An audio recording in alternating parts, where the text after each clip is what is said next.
Buenos días, en este video voy a resolver la guía que les dejé de estudio. Es bastante material y voy a tratar de hacerlo lo más breve posible, pero traten de poner atención. También voy a tratar de explicar lo más posible las preguntas o dudas donde pueda haber problemas. La idea es que vean el video con la guía en la mano, ¿sí? Para que vayan viendo si respondieron correctamente la guía. De no hacerlo así, corríjanla. Y ya saben, hay que mandar la foto de la guía corregida. Si es toda la guía lo que tienen que corregir, pues todo tendrán que corregir. Si nomás son ciertas partes, nada más hay que mandar las partes que corrigieron allí en su libreta. Recuerden, firmadas y con la fecha. ¿En cuántos triángulos se puede dividir los polígonos de 5, 9, 10 y 15 lados? Bueno, recuerden que podemos dividirlo en triángulos en base a su centro. Entonces, podemos dividirlo en 5 triángulos, 9 triángulos, 10 triángulos o 15 triángulos cada uno. La siguiente pregunta es cuánto es la suma de los ángulos interiores para los polígonos regulares de 5, 9, 10 y 15 lados. Esa ya la habíamos calculado en clase, pero la volvemos a calcular por si acaso. Yo aquí lo que utilicé fue dividirlo en triángulos cada figura. Por ejemplo, un triángulo pues tiene 3 lados. El cuadrado de 4 lados lo dividí en 2 triángulos para que no se cruzaran las líneas. El pentágono lo dividí en 3 triángulos sin cruzar las líneas. Aquí observamos que hay una relación de que es el número de lados menos 2 y nos va a dar el número de triángulos que tenemos en cada uno. Si lo hicieron de esta manera, entonces para el de 9 lados va a haber 7 triángulos adentro, para el de 10 lados va a haber 8 y para el de 15 lados debe haber 13. Si no lo hicieron así y lo hicieron con el centro, como ya había explicado antes, pues dependiendo del número de lados va a ser el número de triángulos que tenga cada figura. La siguiente pregunta nos dice ¿cuánto miden los ángulos internos de cada figura? Bueno, como este tiene 2 triángulos, pues suma 360 grados el cuadrado, ¿no? Entonces, aquí pues lo dividí en 3 triángulos, por lo tanto sus triángulos internos miden 504, que ya lo habíamos calculado. Para el de 9 lados van a ser 1260. Para el de 10 lados van a ser 1440. Y para el de 15 lados, 2340. Si lo hicieron con la fórmula que está en el libro que hemos calculado, debe darles también los mismos resultados. Para el pentágono, sabemos que como es regular, todos sus ángulos miden lo mismo. La medida interna de la suma de todos estos es de 540 grados, que fue la que calculamos antes. Entonces, como todos son iguales, hay que dividir entre 5 y nos va a decir cuánto mide cada uno de estos ángulos individualmente. Cada ángulo mide 108 grados. Siguiente pregunta, ¿a qué fórmulas obtuviste? En el salón habíamos obtenido esta fórmula, que la suma de los ángulos era igual a 180 por el número de triángulos menos 360. Creo que la habíamos reducido a 180, que multiplica a los triángulos menos 2. Con eso habíamos hecho la fórmula. El número de triángulos era en base al centro, para que no tengan dudas. Bueno, estas son las fórmulas que yo utilicé. Para el número de triángulos yo utilicé esta fórmula, número de lados menos 2. Para la suma de los ángulos es 180, que multiplica al número de lados menos 2, que es la fórmula anterior. Y para los ángulos internos del polígono regular, 180, que multiplica al número de lados menos 2 sobre el número de lados. Esas son las fórmulas que yo utilicé. Siguiente pregunta, la teselación. ¿Qué es una teselación? Es un patrón que cubre una superficie sin dejar espacio y sin que se superpongan las figuras. Siguiente pregunta, ¿con qué figuras podemos hacer una teselación regular? Con un triángulo equilátero, un cuadrado y un hexágono nada más. Las demás figuras dejan espacios o ocupan complementarse con otras figuras. La siguiente pregunta era ¿cómo convertir galones a litros, no? Habíamos calculado en clase más o menos esta conversión. Un galón es igual a 3.78 litros. Dice que toma medio galón en cada hora. Entonces son 5 horas por 0.5, nos va a dar 2.5. Entonces, como es una regla de 3, si un galón son 3.78, ¿cuánto van a ser 2.5 galones? Entonces multiplicamos cruzado y dividimos entre 1. La respuesta debe haberles dado 9.46 galones de agua. En la siguiente pregunta tenemos que calcular cuánta agua le cabe al depósito. Es un depósito rectangular con estas medidas. Entonces, área de la base por altura, con eso calculamos el volumen de esta figura. El área de la base es 3 por 5 son 15, por la altura nos da que tiene un volumen de 30 metros cúbicos. En la clase habíamos calculado que un metro cúbico son 1000 litros de agua. Entonces al depósito le caben 30.000 litros de agua. Las siguientes preguntas serán sobre un número de ladrillos y los costales de arena. Hay que recordar que entre más ladrillos, más costales y más agua. Es una proporción directa.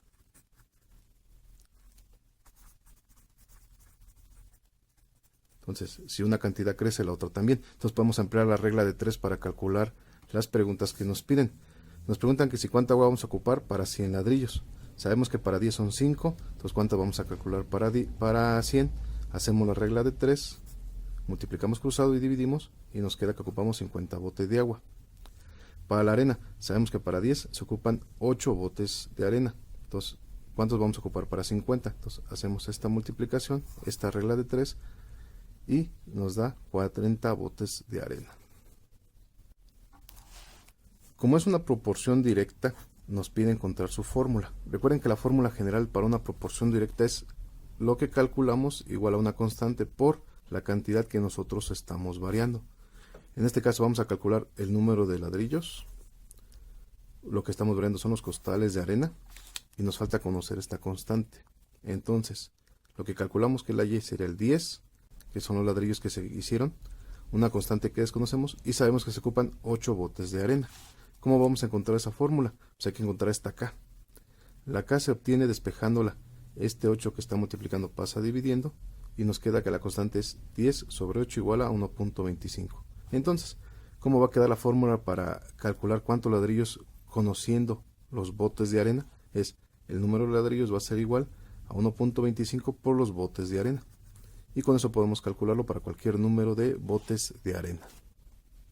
Bueno, la siguiente fórmula también nos la pide, pero ahora para los botes de agua. Es una proporción directa, tenemos la misma fórmula. Pero ahora sabemos que para 10 ladrillos se ocupan 5 botes de agua. Nos falta esa constante por encontrar. ¿Cómo la encontramos? Pues despejándola. Este 5 que está multiplicando pasa dividiendo, y nos va a quedar que la constante son 2. Entonces la fórmula va a ser, el número de ladrillos va a ser igual a un 2 que multiplica a la cantidad de botes de agua. Para pregunta 12. Si se han fijado, hemos obtenido la fórmula en base a una división. Dividimos lo que conocemos y obtenemos la constante que va para esa proporción directa. Obviamente aquí para más sillas se ocupa más bolsas de clavos, y nos pide encontrar la fórmula para cualquier número de sillas. Bueno, si para 6 sillas ocupamos 2 bolsas, como obteníamos la constante K de esa fórmula antes, era dividir 6 entre 2, y con eso nos daba la constante que necesitábamos para esta fórmula. ¿Sí? ¿Por qué 6 entre 2? Porque son 6 sillas, ocupamos una constante y ocupamos 2 bolsas. Entonces, ¿cómo obtenemos esa constante que nos falta? Pues hay que pasarla para acá. Despejarla acá con este 2 que está multiplicando, pasa dividiendo. ¿Sí? Ya con eso obtenemos la fórmula.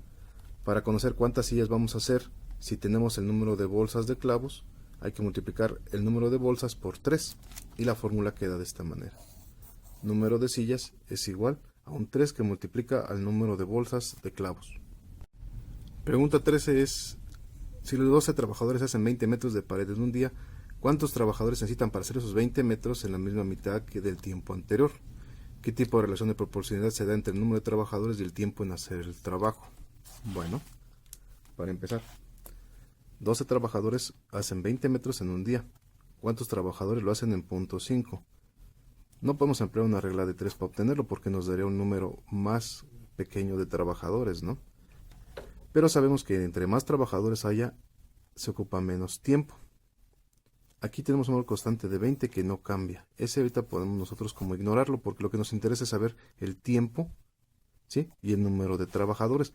¿Qué relación hay entre ellos? Es una proporción inversa. ¿Por qué? Porque entre más trabajadores, menos tiempo. Aquí pues está fácil, ¿no? Porque si 12 trabajadores lo hacen un día, ¿cuántos trabajadores se ocupan para hacerlo en la mitad del tiempo? En este caso 0.5. Bueno, como es la mitad, pues obviamente se ocupa el doble de trabajadores. Para que si 12 trabajadores lo hacen en uno, el doble de trabajadores lo va a hacer en el menor tiempo, en la mitad del tiempo. ¿Cómo lo hacemos matemáticamente? Bueno, multiplicamos 12 por 1 y lo dividimos entre 0.5 y nos va a dar 24, que es el doble de trabajadores para que lo hagan en la mitad del tiempo. La siguiente pregunta nos dice que el maestro tarda 20 minutos en llegar a la escuela, viajando a una velocidad de 30 kilómetros. Si hoy llegó tarde, durando 40 minutos para llegar, debido al tráfico, ¿a qué velocidad viajaba hoy? De nuevo, aquí hay una relación de proporción inversa.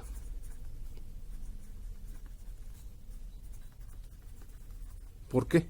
Porque entre más rápido vaya, menos tiempo va a tardar. Aquí como tardó 40 minutos, pues obviamente la velocidad a la que viajó fue más lenta. ¿Cómo la encontramos? Hay que multiplicar 20 por 30 entre 40. Nos va a dar 15 kilómetros por hora. Que tiene sentido, ¿no? Porque como duró el doble de tiempo, pues tiene que ir a la mitad de la velocidad, porque es una proporción inversa. La diferencia, recuerden que en la proporción directa, mientras algo crece, la otra cosa crece también. Y en la inversa es diferente. Mientras algo crece, la otra disminuye. Aquí en este ejemplo, entre más tiempo, la velocidad disminuye porque va más lento. En cambio, si la velocidad aumenta, el tiempo se va a hacer más pequeño. Bien, vamos a resolver lo del histograma. ¿Cuántos intervalos tiene el histograma? Recuerden que los intervalos son las divisiones en la parte del eje horizontal del histograma, que en este caso pues sería el número de barritas que tiene el histograma. ¿Cuántas barritas tiene este? 1, 2, 3, 4, 5, 6, 7. Por lo tanto, ¿cuántos intervalos tiene? 7. ¿Qué amplitud tiene cada intervalo? Hay que hacer una resta entre los límites. Va a ser 60 menos 50. Cada intervalo tiene 10 de amplitud. 70 menos 60, 80 menos 70, 90 menos 80 y así sucesivamente. Entonces la amplitud es de 10. ¿Qué intervalo tiene el mayor número de personas? Es el de 70 a 80. ¿Cuál es el límite inferior y el límite superior del histograma? El límite inferior es 50 y el límite superior es 120, que son las cantidades que están a los extremos de la gráfica. ¿Cuál es el rango del conjunto de datos? La fórmula para el rango era el límite superior menos el límite inferior. El límite superior es 120, que es el donde termina el histograma, y el límite inferior es 50, que es donde inicia. Entonces el rango es de 70. Escribe la ley de los signos para la multiplicación y la división de números con signo. Esa ya la habíamos estudiado y la hemos repetido un par de veces. Sabemos que al multiplicar números o variables con signos iguales siempre dan un resultado positivo. Y si al multiplicar o dividir cantidades con signos diferentes, siempre van a dar un resultado negativo. La tabla de esos resultados ya la tienen en su libreta, la hemos escrito también muchas veces. No es necesario que la escriba yo aquí porque ya la tienen en su libreta. Bien, aquí hay unas operaciones. Hay que multiplicar los números y luego multiplicar los signos para que les dé el resultado. Les voy a dar los resultados rápidos. 25, 130 negativo, menos 117.5 y menos 2 quinceavos.